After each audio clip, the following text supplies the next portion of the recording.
Now the fun part. It's divine.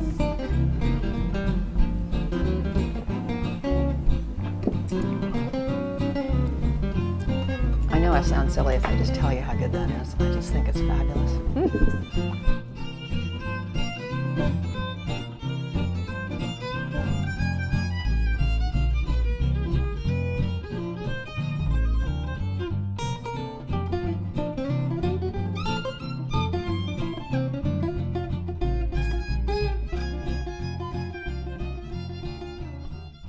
Welcome to the Essential Cuisine Kitchen. I'm Susan Campbell, and I'm here to share with you some methods of making cultured vegetables and kefir. First, we're going to make the cultured vegetables, and if you've watched my a la oil segment or even the raw food segments of Essential Cuisine, then you would know all about cultured foods. Cultured foods are fermented foods. They are, in cultured vegetables specifically, have been cultured and are very rich with probiotic bacteria. That's alive, acidophilus, bifidus, and other probiotic elements that come together and ferment to make a living food. And when I say living, you've probably seen them often, because when we've opened the jars of rejuvenative foods, those are the live cultures, you actually, sometimes when we open the jar, they completely grow right out of the jar because they're still alive. Now, sauerkraut is a cultured vegetable, but often the sauerkraut has been pasteurized.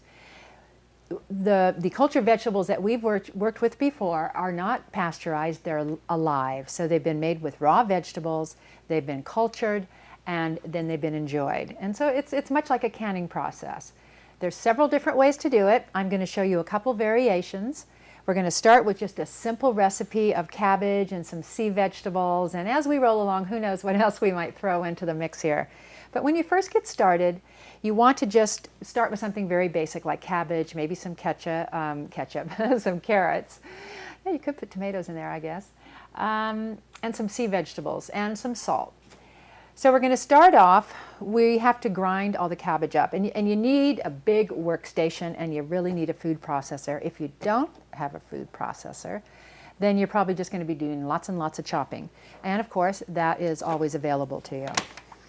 But before we went on camera here, we went ahead and shredded this cabbage and made it into a nice shredded consistency. Now you can ferment larger pieces, like in kimchi you'll see chunks of carrot and bigger pieces of cabbage and maybe bigger pieces of other kinds of vegetables. I personally like it when it's small like this. It's a little bit easier to chew.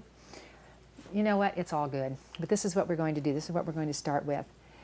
Now, the way we're going to begin today is we're going to actually make a slurry culture mixture that we're going to add to the vegetables before we can them. So it's like a 3-step process. You don't have to do this. You don't actually have to put a culture into it. And by culture, I mean a little packet. These are the grains that will actually come alive, and they are the friendly bacteria that will start to eat the sugars of the vegetables. We're even going to put a little sugar in there so that it can start to eat the sugar and ferment and create this wonderful probiotic formula. The benefits of these foods we've gone over many times.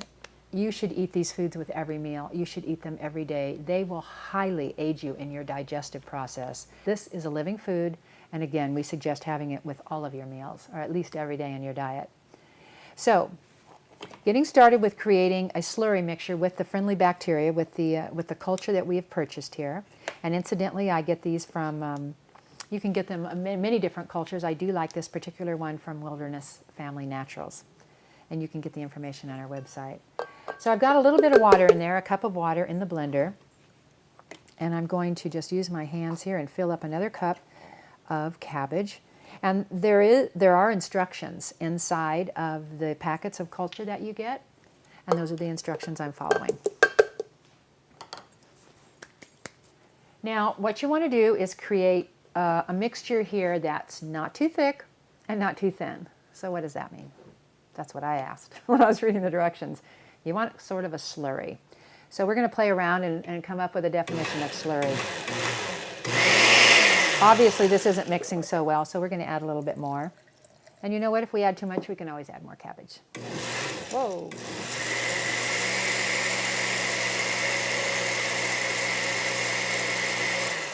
Now I'm going to mix this up a little bit more, but first I'm going to throw in the sugar. Sugar's back here. I measured out a teaspoon of sugar, and this is a raw sugar so that it's full of its minerals. It hasn't been stripped of them. We're going to put the sugar in there. We're going to mix this just a little bit more, and then we're going to add the culture. Now, ideally, what you're going to want to do is when you get started, you want to just shred enough cabbage to put it into the blender and get this slurry going, because you want it to sit for at least 15 minutes. It can sit up to 2 hours and it won't hurt it. As a matter of fact, the longer it sits, the more time this friendly bacteria will have to eat up the sugar, which makes it all the more powerful because it's growing. It's going to grow anyway in your vegetables or in your canning jar when we finally place it to its home where it's going to ferment for several days. So it doesn't have to do it here, but I want to let you know that it doesn't hurt to do it longer. So you can see this grain is going in there. And this is several different grains. Sorry for the noise there. Several different strains, actually, of friendly bacteria, friendly flora.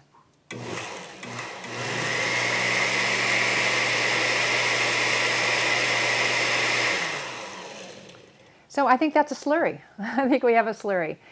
We're going to let this sit now for about 15 minutes, and we're going to finish shredding all this cabbage. Incidentally, we're using 3 heads of cabbage, and we took off all the outer leaves first. You can see here.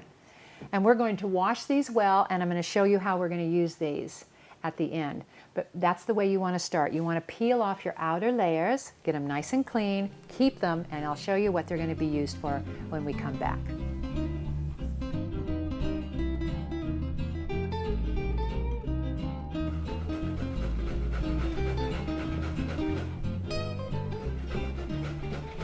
We left off grating, shredding a bunch of cabbage, and as you can see here, we have a bunch of cabbage. That's 3 heads of cabbage that we've got in some bowls here, plus I think we did about 4 or 5 carrots. And now I'm grating some ginger.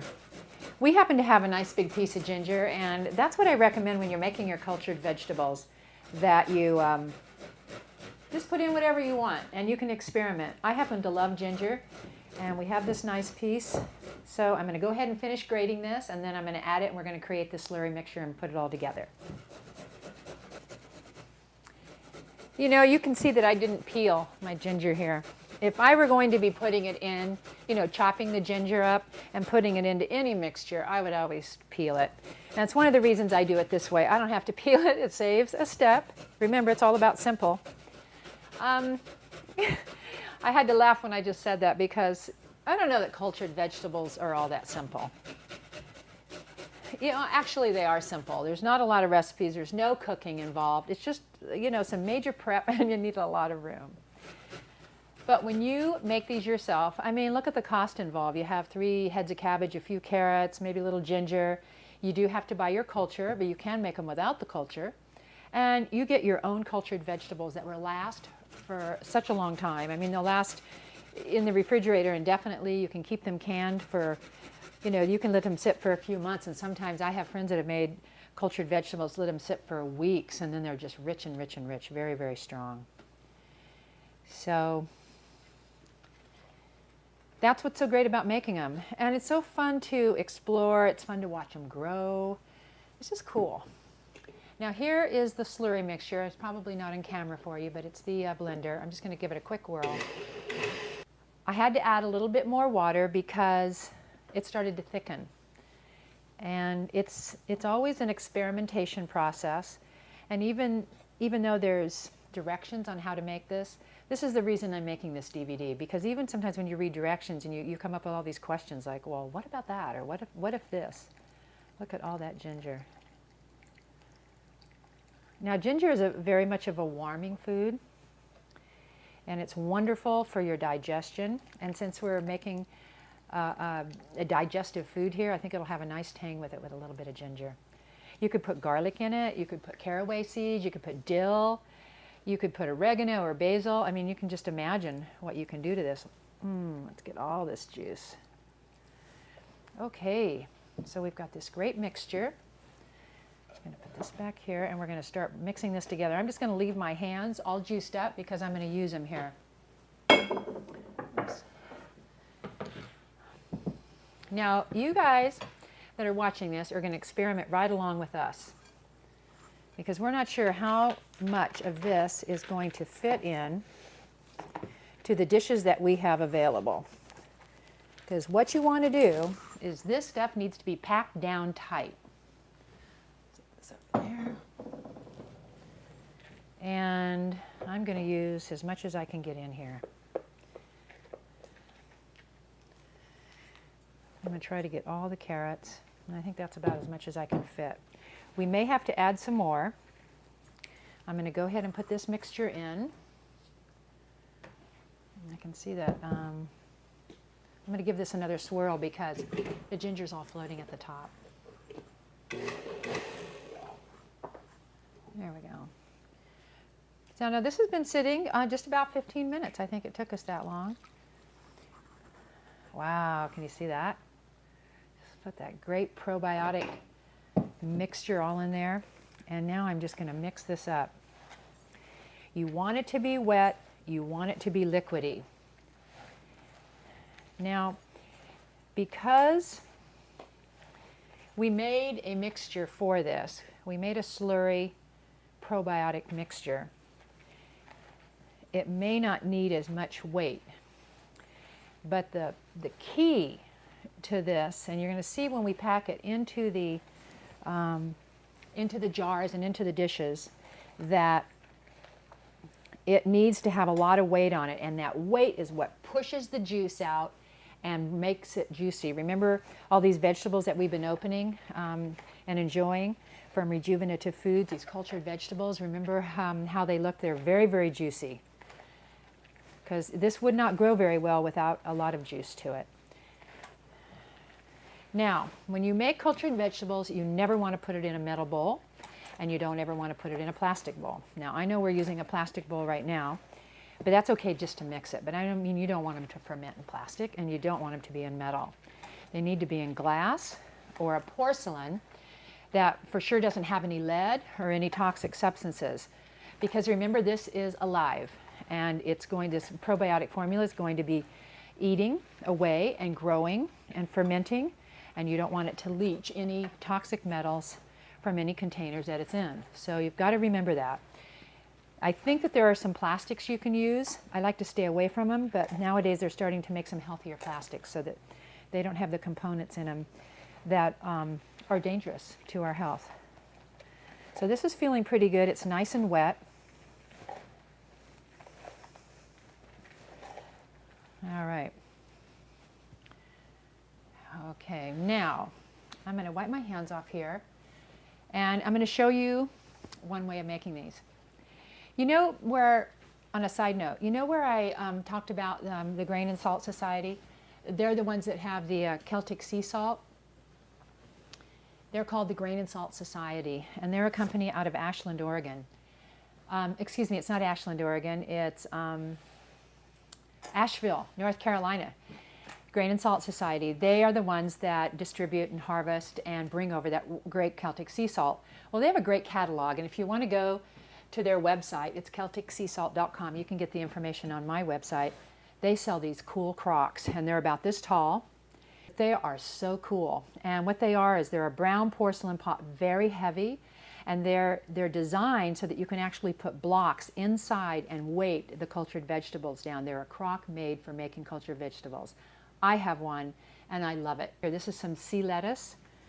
I love to put sea vegetables in here because, first of all, they give a great color. They're going to add a great salty flavor, and guess what else? Minerals. And we want this to be mineral rich. These tongs are so great. These are bamboo, from Totally Bamboo, where they make the bamboo furniture, dishes, cutting boards. And they are laminated without any formaldehyde, so they're safe to use in all your foods. even probiotic fruits. Oh, I wish you could smell this. It's just a great aromas from these sea vegetables. Okay, now we're going to put this back in. Oh, another thing you might want to add is salt. You can definitely add some salt, and that will bring a lot of good flavor to it too, and I have some right here. And I'm going to go ahead. This is the one thing that I will put salt in when I make it. And you'll notice if you go to buy rejuvenative cultured vegetables, if you don't want to make your own and they don't carry them at your store, ask for them. Ask them to carry them. And I think probably you can mail order them too. But they make so many different flavors, and they make them salt-free and with salt. But we didn't put much salt in here. This is a good workout. Okay, I'm going to put it back in this bowl. I don't know about you, but kids love to get their hands in food. And I like to get my hands in food. So this is a good opportunity. And you know, if you can train your children, if you have children and you're watching this, if you can train your children to work with some of this equipment, I have found that kids have a blast. They just think equipment is so cool.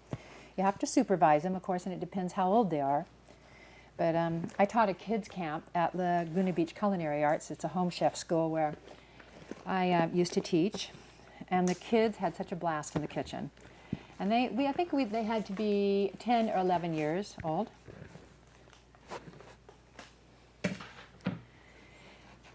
And we taught them knife skills and taught them how to work some of the equipment and even taught them how to work on the stove. Put this back here. I might use that bowl again. Now I'm just going to press this down. Let's get these every little bit of vegetables we can. You can use your fists. Can you hear that? Let me see if we can get that on camera.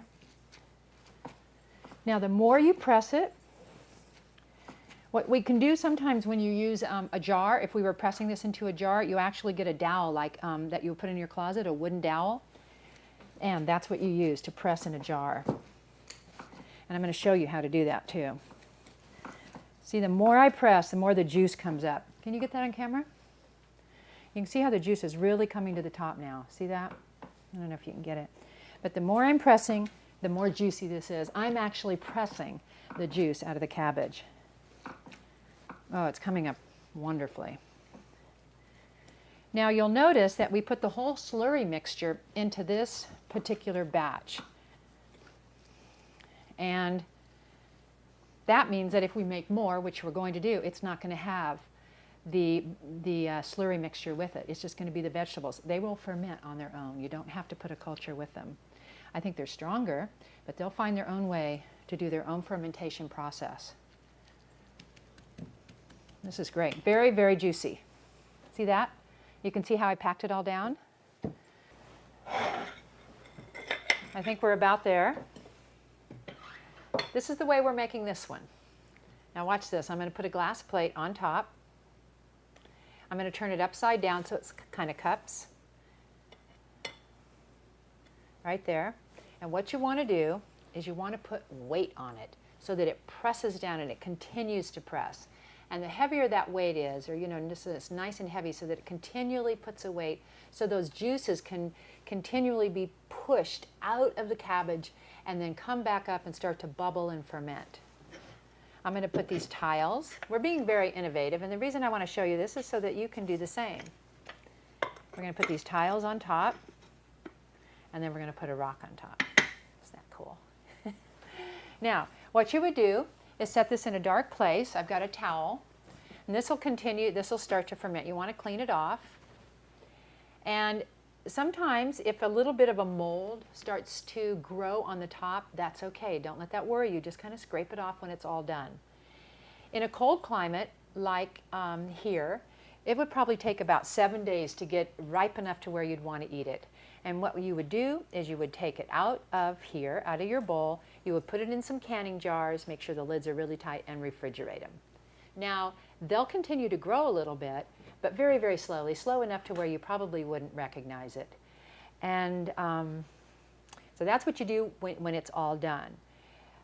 Before it's done, you might want to check on them. If it's a very warm climate like Hawaii, like where I live, they could be ready in 3 days.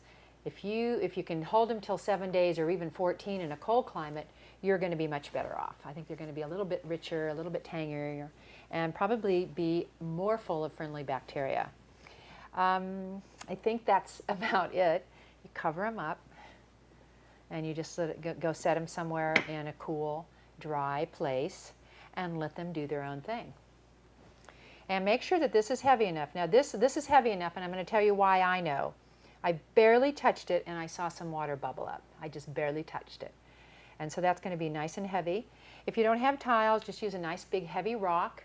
If you had a bigger bowl and you could only fill it halfway, that would be fine too. Just put your plate down on top of it, and the plate is only to serve to hold something heavy.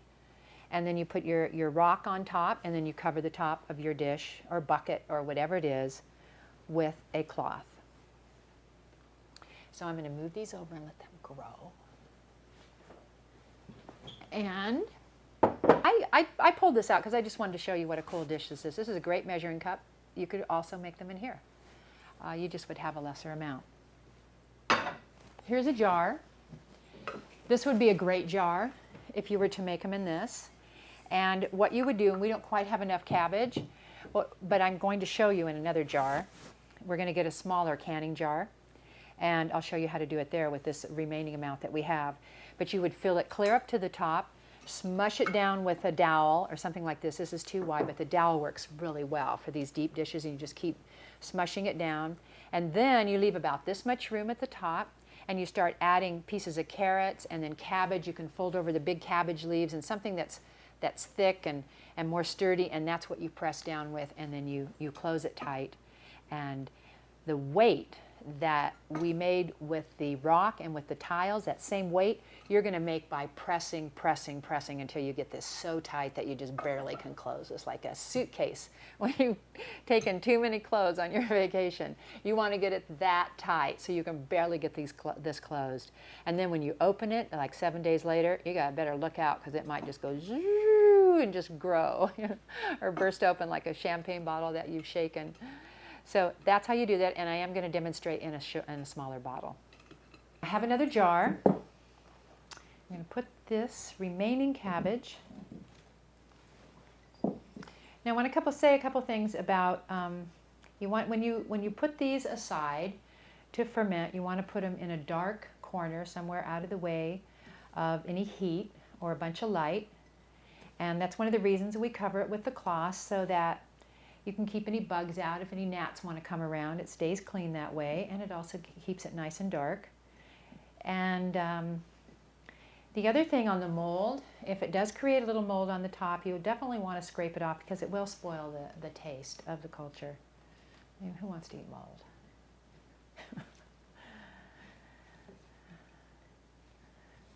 Not me. Okay, so I can already feel this coming down. Now we didn't put the sea vegetables in this, and I did that on purpose so that we just have a plain one, so that when these are all harvested in about 7 days, so we can tell the difference. It also doesn't have the ginger. It's just plain cabbage and carrots. And I think this will illustrate on how easy this can be and how you don't have to get, so fancy, because you're still going to get the benefit of the food. And it'll be real interesting to see. I'm going to take some of these pieces here. Don't want to let anything go to waste. We've got a nice clean surface here. Okay, and now I'm going to press this down. Okay, can you hear that? So we want to keep pushing and get that really juicy. Now, when you're making these, it takes a little bit to estimate how much is going to fill a jar. Like, it looked like that would fill my jar, but when I start pressing down, then I got a lot of room left. And this is why you put some hard daikon or carrots or even potatoes, some hard pieces of vegetables at the top.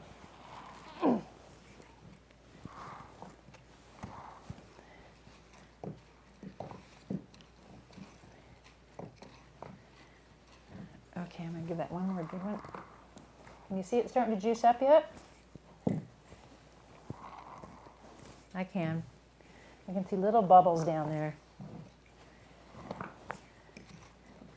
But the more I press, the lower it gets, so I know that it's good that I'm doing this.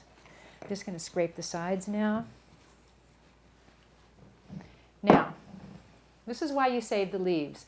I could have easily put these leaves on top of this other mixture that we made before I put the plate down, but I purposely left them off because I knew I was going to illustrate this for you. And it's also a way for my cousins who live here that they can start watching the vegetables. If it were covered with this layer, they wouldn't be able to see it so well. And we're making this one a little bit differently because we're going to pack this down and close it with an airtight lid.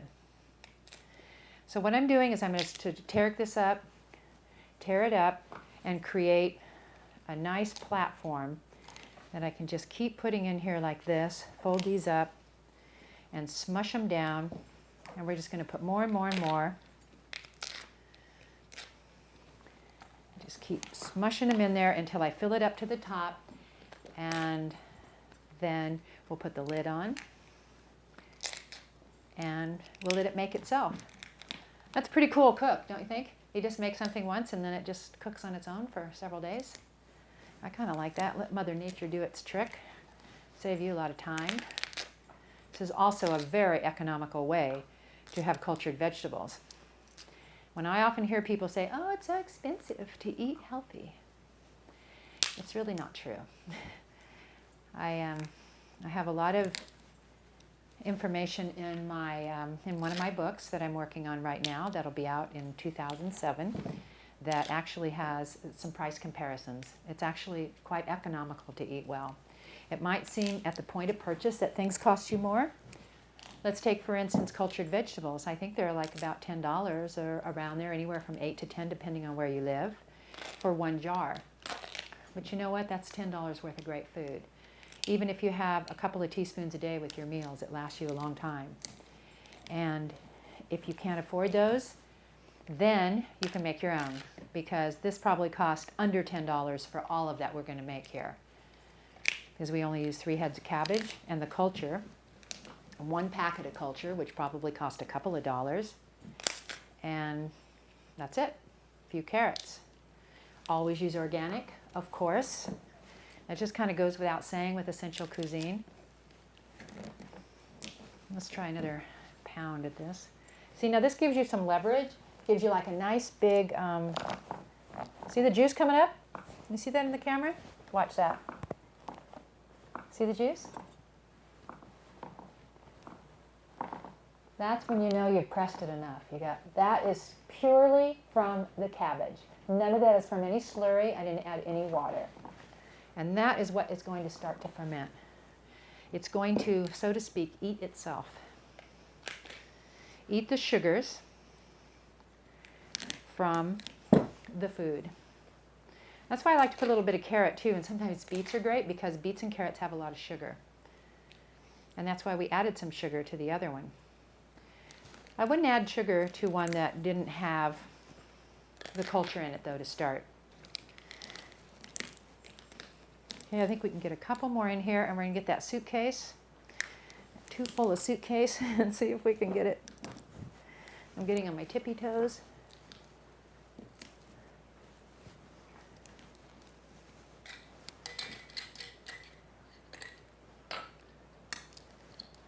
Oh, it's starting to rain again. I think I got it too full.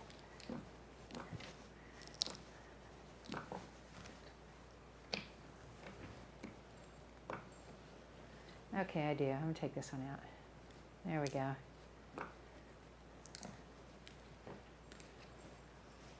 There we go.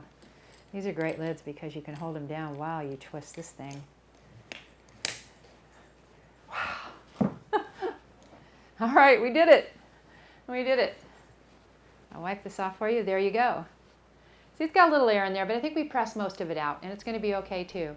If a little mold grows on the top, you can keep an eye on it, and just wipe it off the top. There you go, your uncultured vegetables.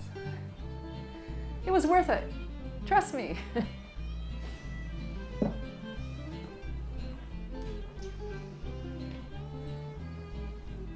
You know what we're going to do next? We're going to make the kefir. We've now made cultured vegetable. Kefir is cultured milk.